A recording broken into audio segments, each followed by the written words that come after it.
So is it cheaper to buy freshly mined precious metals to make new batteries than recycle old ones?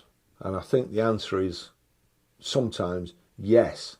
Today it can be cheaper in pure pound per kilogram terms to use freshly mined plus refined metals than to recycle old packs once you include collection, transport, disassembly, safety handling and processing. But it's not a clean yes stroke no. It depends on chemistry, metal prices, where you are and what recycling means. Why virgin can be cheaper right now.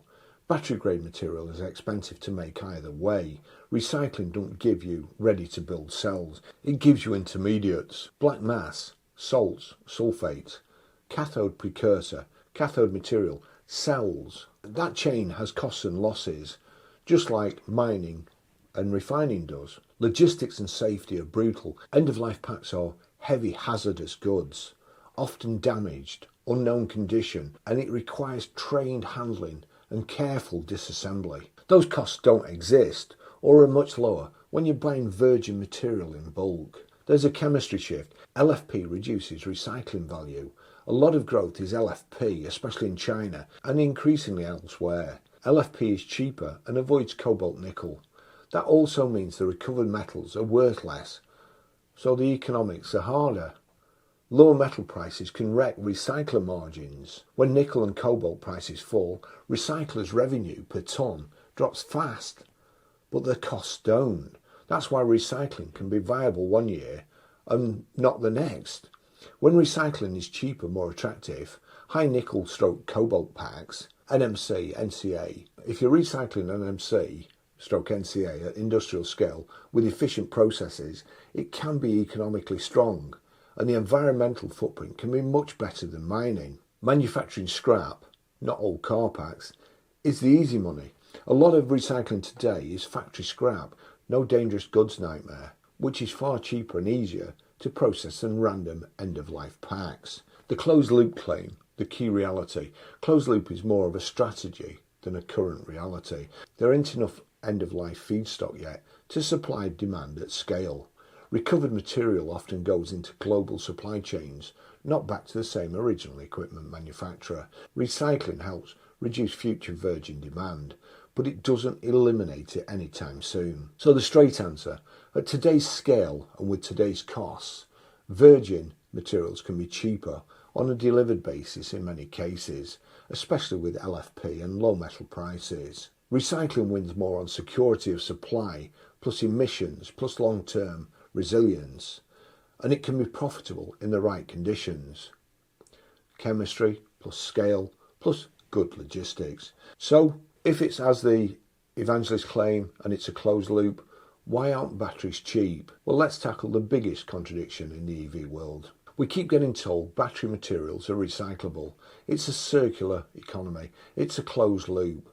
So the obvious question is, if they're getting the old battery back, why is a new one out of warranty still 10 grand, 15 grand or 20 grand when you're giving them the old battery back? Why can't they just recycle it into a new battery for your car?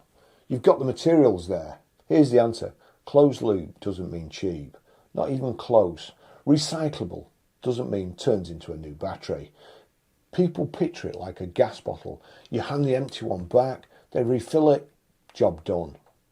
That's not what happens with an EV battery.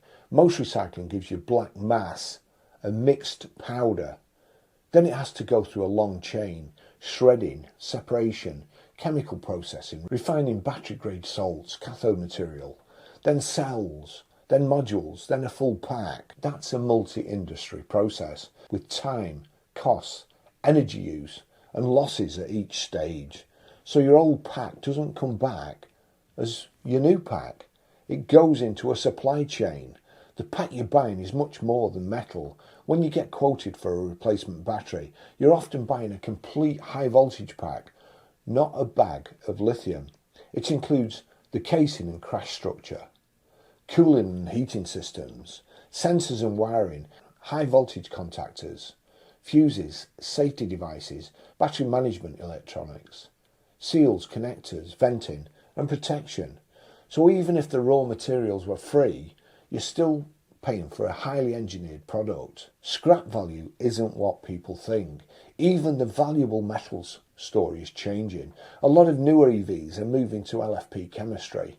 No cobalt, less of the expensive stuff.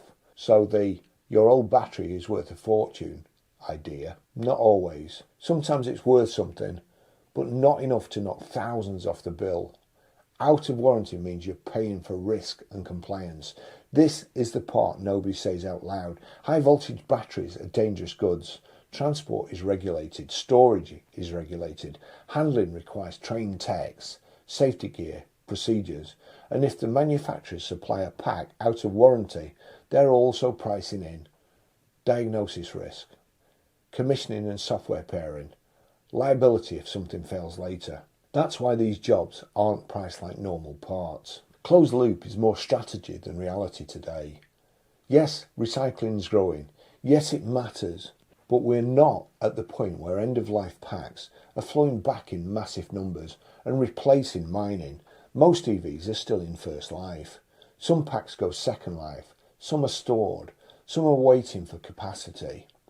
So closed loop is a direction of travel, not a magic switch that makes replacement packs cheap. What's the truth? The truth is simple. Recycling helps the environment and supply security, but it doesn't guarantee cheap batteries for the customer. And when you're out of warranty, you're paying for a complex product, a complex supply chain, and a high-risk job. So when someone says, don't worry, it's recyclable, it's a closed loop, my answer is, fine, then show me the savings at the checkout, because right now, the marketing is a closed loop, but the invoice is a very much open wallet. So is it cleaner, cheaper and easier to recycle an ICE car?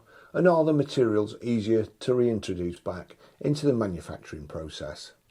Well, the short answer is yes. In many ways, an ICE car is currently easier and more mature to recycle, and the materials are generally simple and cheaper to reintroduce into manufacturing. But that doesn't automatically mean the overall environmental picture is simpler. Here's a straight comparison. ICE versus EV recycling, the reality. ICE cars are easier to recycle today. Traditional petrol/diesel cars are basically big lumps of steel and aluminium, and those industries are extremely mature.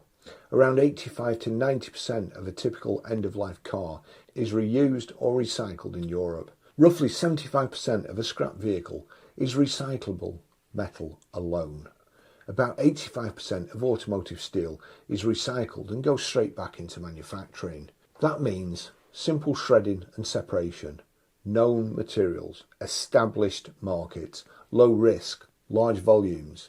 Steel and aluminium recycling is basically a closed industrial loop that's been working for decades. EVs are harder to recycle, mainly because of the battery. EVs still have steel and aluminium bodies that recycle just like ICE cars, but the battery is the difficult part. EV components and battery materials are harder to separate and process than traditional car metals. Lithium-ion batteries are complex and difficult to recycle safely. Transport and disassembly costs alone can be 40 to 50% of total recycling cost. So EV recycling is more complicated, more regulated, more labour intensive, higher risk, less mature. ICE batteries versus EV batteries. This is a huge difference that people miss. Lead acid starter batteries, ICE cars, are recycled at around 99%. Lithium ion recycling is still developing and varies widely. Lead acid recycling is one of the most efficient recycling industries in the world. Lithium ion is still catching up. Are ICE materials easy to reuse? Yes, by a long way today. ICE car materials, steel, melted into new steel, aluminium, melted into new aluminium, copper, melted into new wiring. It's very direct. EV battery materials, shredded into black mass, chemically processed, refined into salts, converted into cathodes, manufactured into cells. It's a much longer chain. The honest bottom line today, ICE vehicles, easier to recycle, cheaper to recycle, more mature industry, materials easily reused. EV batteries, harder to recycle, more expensive, less mature, and more processing needed. But that doesn't automatically mean ICE cars are environmentally better overall. Life cycle emissions are a separate debate, but purely on end-of-life recycling, ICE cars are currently simpler and more efficient to recycle. Thanks for watching. See you in the next video. Bye bye.